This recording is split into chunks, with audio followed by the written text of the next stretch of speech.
Hello mga ka-Jots!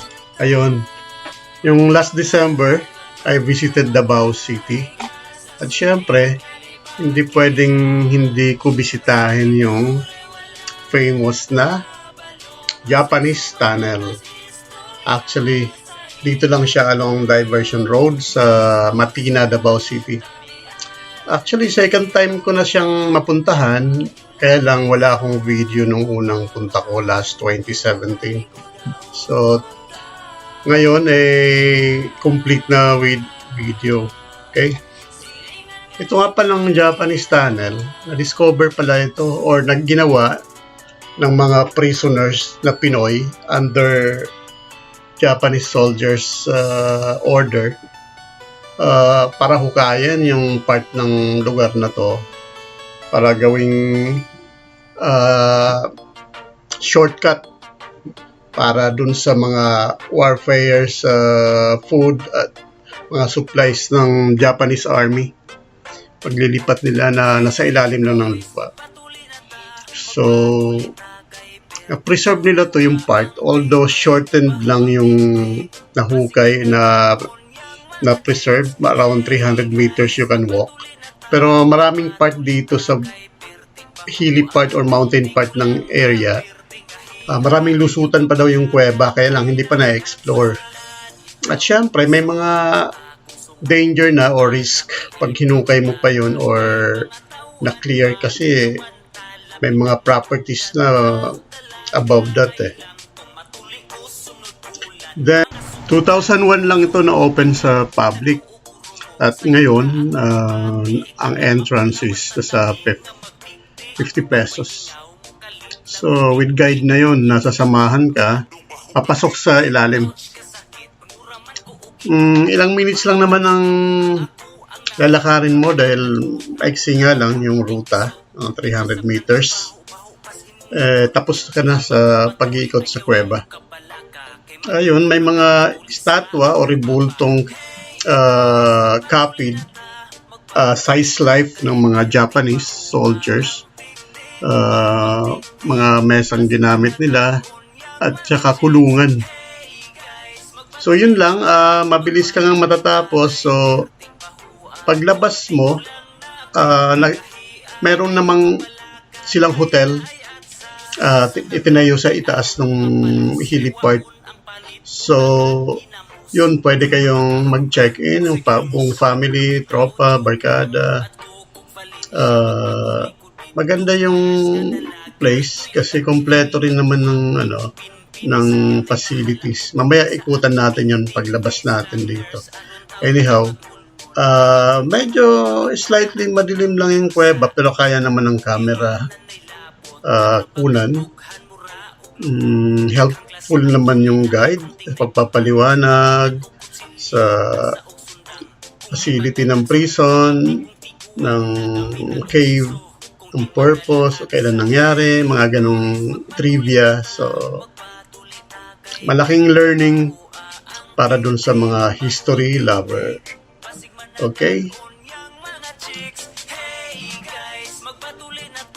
Magpatuloy ta kay perting bahua.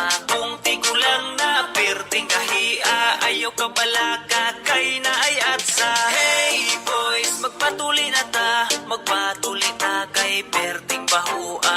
Ang tik-tik, bahu ang tik-tik. Basig managan unyang mga chicks. Hey guys, magpatuloy na ta. Magpatuloy ta kay perting bahua. Kung tigulang na perting kahia, ayaw ka balaga kay na ay atsa. Yeah. Magpatuloy na ta. Tara. Magpatuloy na ta.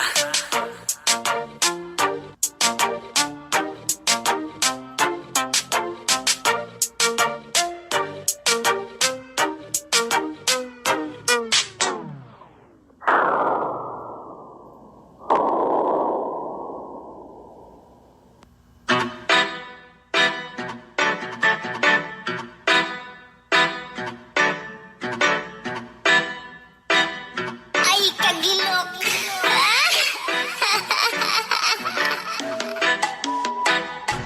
Ito yung kulungan, no? Pero hindi ako magkakasya dyan. Napakasikip para sa isang healthy na tao. Ito yung mga Japanese soldiers yung height, oh. Di lang kami nagkakalayo. So, hindi naman katangkaran yung mga Japanese soldiers nung panahon yun. Ito yung mesa na ginamit. Ito yung replika ng kanilang upuan at meeting place. May mga Yamashita gold pa na replika. Sana totoo eh. Ayun. May mga naliligaw-ligaw din na ibon at saka siguro paniki sa loob.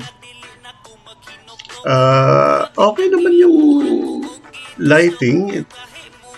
Para ka lang nasa, ito pa rin Golden Buddha daw. Replika lang, syempre. So, konting ikot pa. At saka picture-picture with Japanese soldiers replicas o rebulto.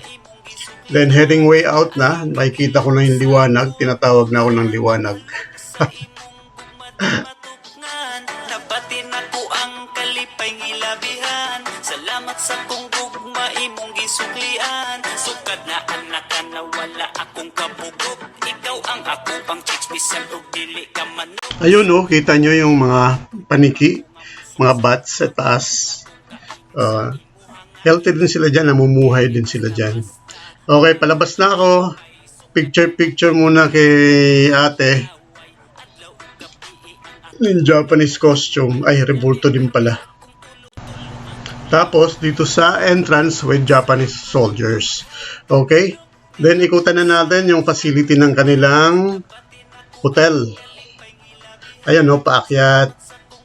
May stairs, pero may elevator naman doon sa building. Ito yung entrance ng kanilang restaurant. Ito naman yung entrance paakyat ng hotel. Kung gusto nyo maghagdan. Pero sabi ko may elevator doon sa building para doon sa main entrance sa lobby. So, dito tayo sa may stairs para mas makita natin yung overlooking area. Mukhang ayos naman tong accommodation nila. Ayun, kita nyo may swimming pool pa, may private pool pa. So, kompletos naman ang kanilang facility. Mag-enjoy yung mga bata. Tapos ito yung balcony nila going to the building, main building. Ayan, makikita nyo sa baba yung parking. Medyo napi-fill up na din. May mga dumarating na guest. Nakaban pa yung iba. Ayun. Pababa na tayo. Ayos naman, maganda.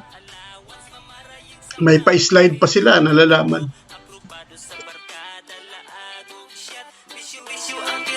Ang uban mo suroy magpabog na sa mall. Mga wato branded niya sinina ug purol. Ang uban mga yok kwarta para project. Pero gastura di ay para sa chicks.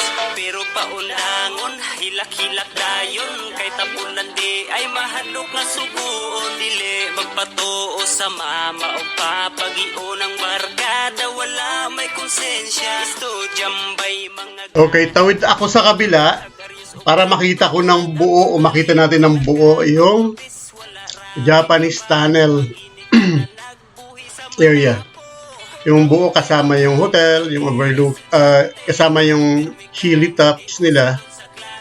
Medyo mahirap nga lang tawirin kasi nga expressway yung daan eh. Tsaka walang bridge.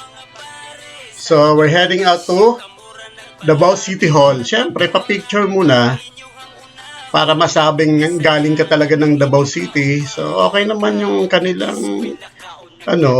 front. Instagrammable naman with matching, siyempre, Christmas display nung time na yun.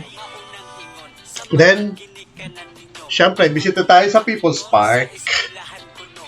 Dito, madami ring magagandang sculpture or designs na ginawa sa park na to. At ang maganda dito, libre. Okay? So, nakita ko kasi yung mga reviews na madami ditong magagandang spot for pictorials. So, dinisign pa raw to ng isang famous Mindanaoan artist Kung hindi ako nagkakamali, ang name niya is si Kublai Milan. Okay? Marami ditong makikita, kasama na yung mga wonderful lawn nila, green theater, sculptures na representing indigenous groups sa Mindanao.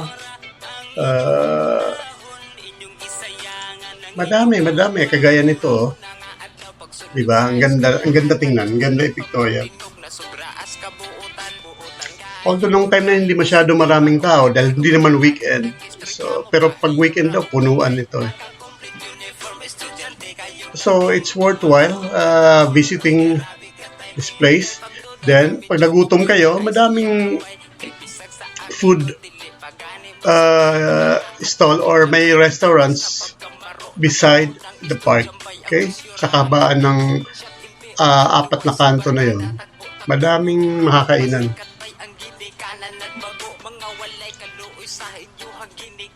Ayan, yung Philippine Eagle sculpture. Dito rin kasi nagbi-meeting yung mga iba. Gaya niya, no? May paano si Mayor yata. May pa-payout. Joke. At saka yun, daming florals, gardens, greenery. So, kakatuwa. At maraming matatakbuhan yung mga bata. At very safe pa kasi may CCTV.